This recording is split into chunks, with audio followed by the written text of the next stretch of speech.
Welcome to the Daily Message. Because it's Black History Month, I thought it might be appropriate this week to offer some reflections on some of the Black saints who have been canonized and who were such models of Christianity. Today, I want to talk a little bit about St. Martin de Porres. He was born in 1579 in Lima, Peru. He was the illegitimate son of a Spanish nobleman and a young, freed black slave girl.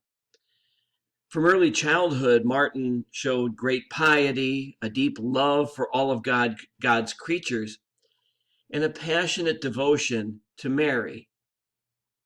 At the age of 11, he took a job as a servant in the Dominican priory, and he performed the work with such skill and devotion that he was called the Saint of the Broom.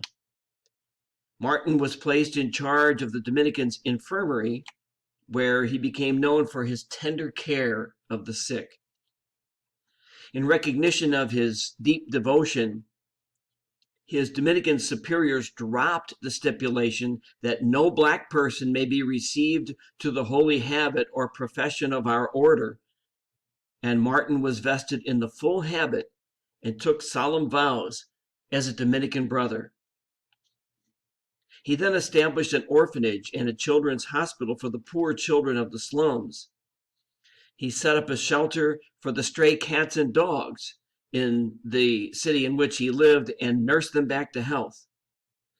Today, throughout South America, Central America, and the islands of the Caribbean, Martin is known for his greatness.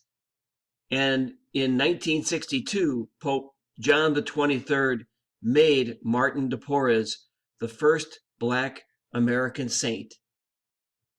I hope you have found this helpful. Thank you and have a great day today.